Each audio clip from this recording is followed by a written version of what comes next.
Baik, selamat malam semuanya dan selamat malam untuk Bu Tri Wahyuti sebagai dosen sosiologi. Di sini kami dari kelompok 5 mohon izinnya untuk mempresentasikan cancel culture sebagai bentuk kontrol sosial, yaitu analisis kasus Johnny Depp dan Amber Heard.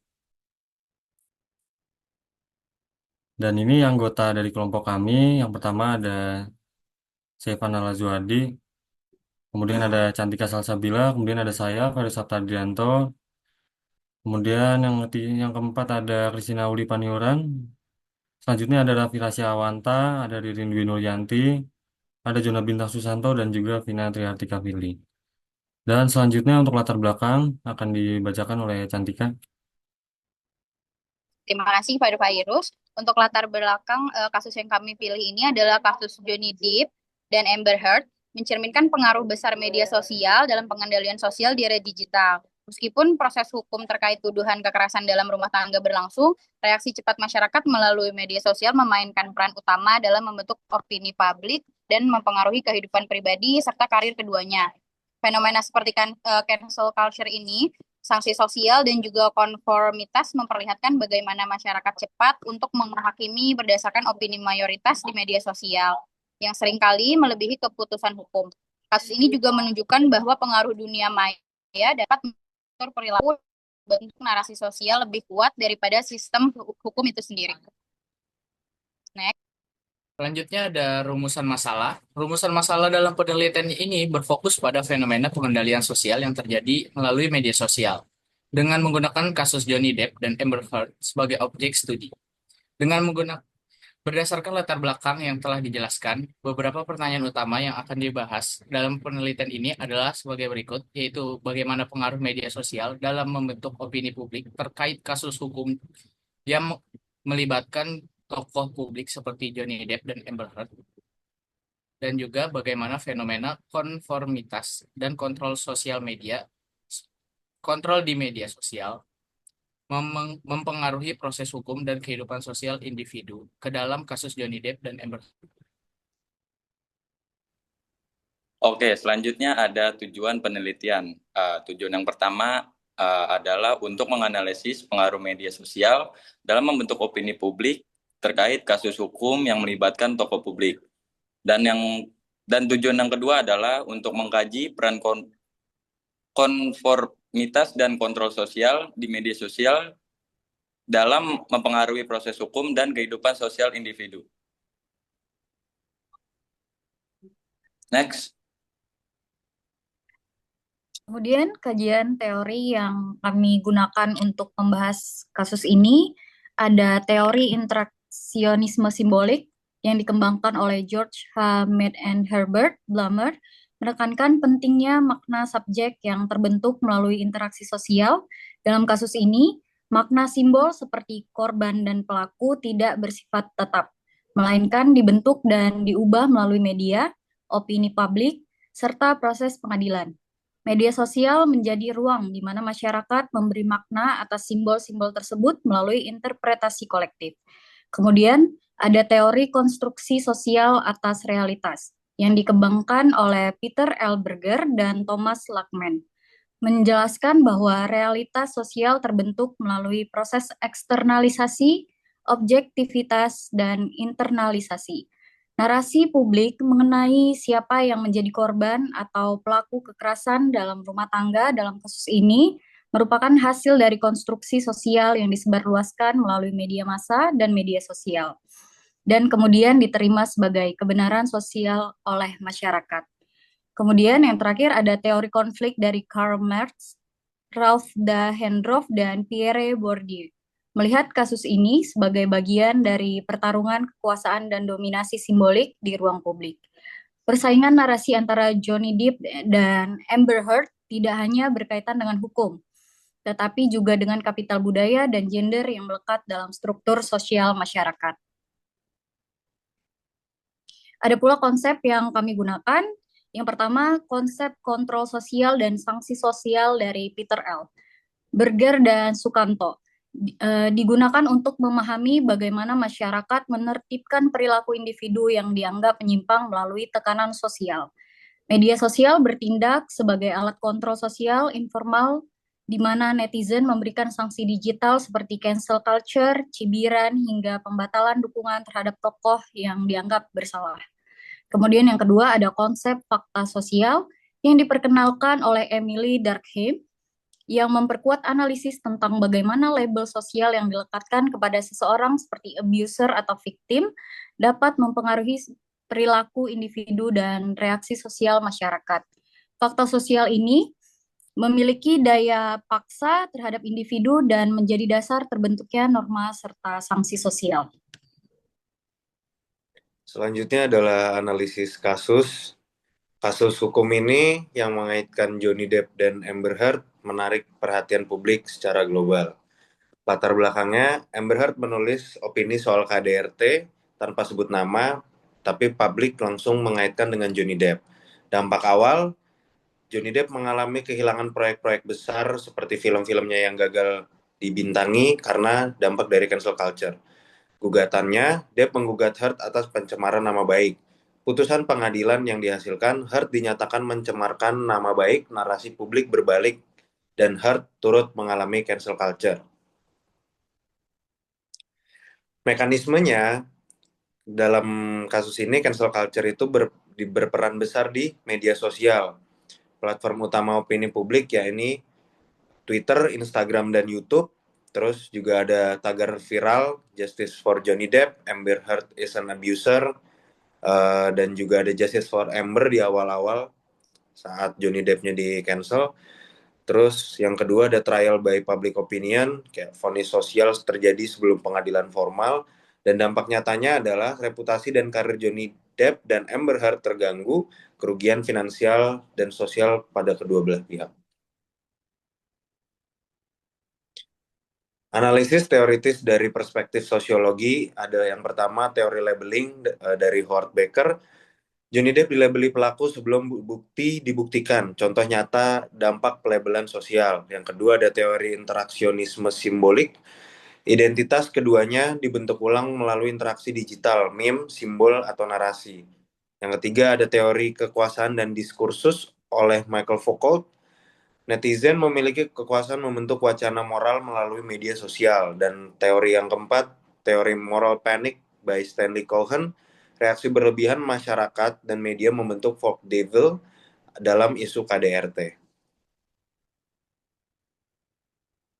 Selanjutnya terkait analisis diskusi, itu yang pertama ada mekanisme viralitas digital, yaitu amplifikasi sanksi melalui retweet atau share, seperti yang tadi sebelumnya dijelaskan. Hashtag Justice for Amber itu ada sekitar 28 juta tweet dalam kurun waktu selama 72 jam.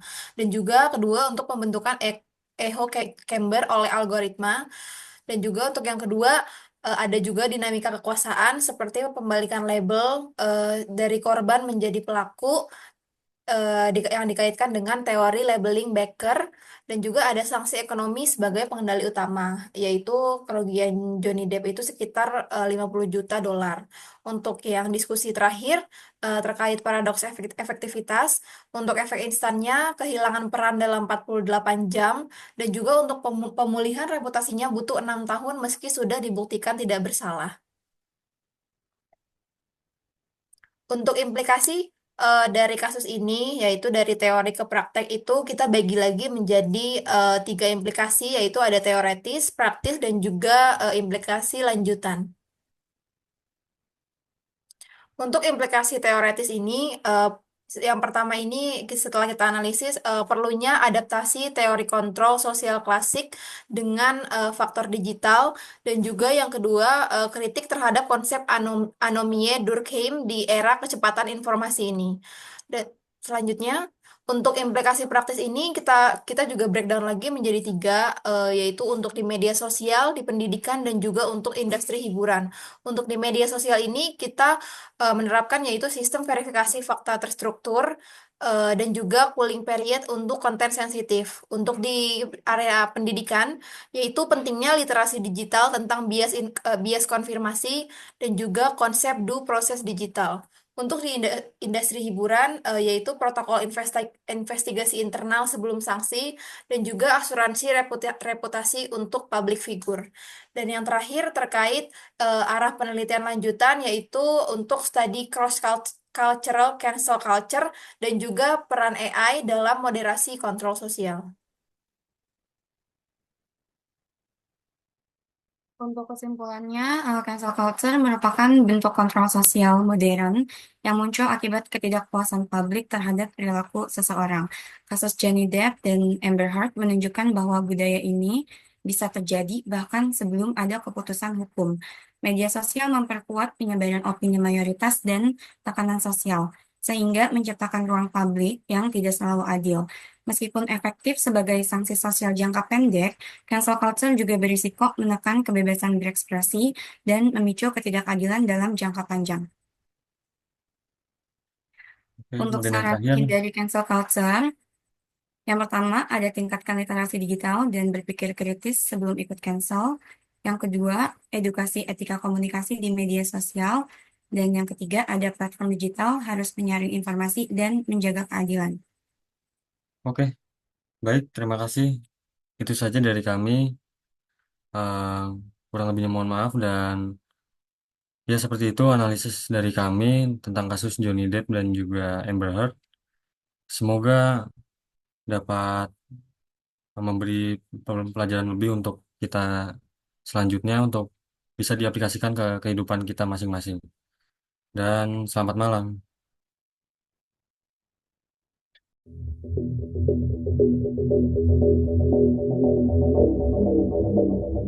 Sahabat Kompas.com, Amber Heard, aktris sekaligus mantan istri Johnny Depp, memberikan kesaksian perdananya dalam persidangan kasus pencemaran nama baik melawan Johnny Depp pada Rabu 4 Mei 2022 waktu Amerika Serikat. Dalam kesaksian tersebut, Amber diberikan kesempatan untuk menceritakan bagaimana awal hubungannya dengan Johnny Depp hingga mendapatkan kekerasan rumah tangga. Berikut sederet pengakuan Amber Heard yang beberapa kali menyebut Johnny Depp melakukan kekerasan terhadapnya.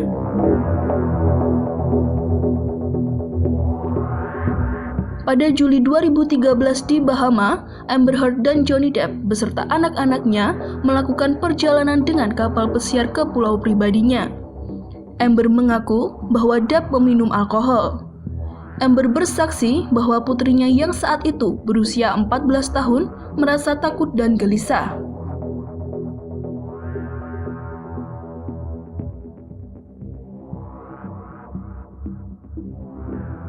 Hal itu membuat Lily dan Rose yang berada di kapal yang sama merasa takut dan menangis.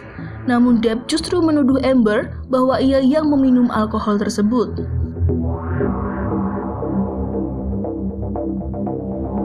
Pada tahun yang sama, Amber dan Depp berada di taman trailer mewah bersama teman-temannya yang mengkonsumsi narkoba. Saat Amber hendak pergi ke kamar mandi, diam-diam Depp mengikutinya. Dan saat ia keluar, Depp menuduh Amber mencuri kokainnya. And he's like grabbing my breasts, he's touching my thighs, he rips my underwear off, and then he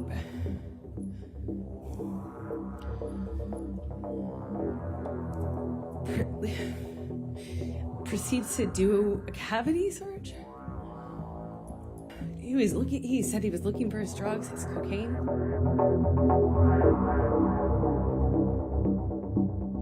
Saat melakukan penerbangan ke Rusia pada 2013, Amber mengaku menggunakan ekstasi bersama Depp. Mereka juga berbagi narkoba dengan pramugari. Namun, Depp merasa bahwa pramugari tersebut terlalu ramah dengan Amber dan menyerangnya. Flight attendant got friendly with me, but just friendly, just like MDMA friendly.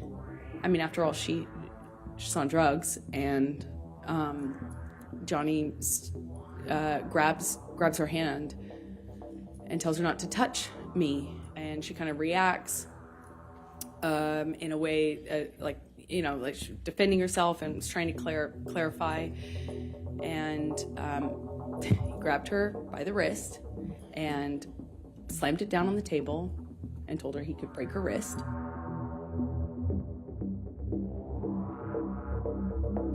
Amber Heard juga menuduh Johnny Depp menamparnya hanya karena tato. And I said, what does it say? And he said it says wino. It says wino. And I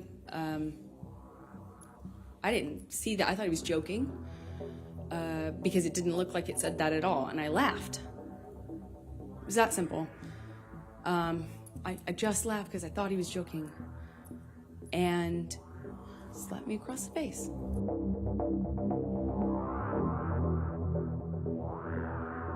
Amber juga menjelaskan foto lengannya yang memar.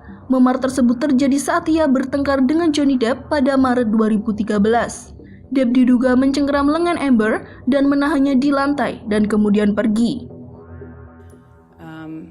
I don't know how many times he hit me in the face, but I remember being on the floor of my apartment, and I remember thinking,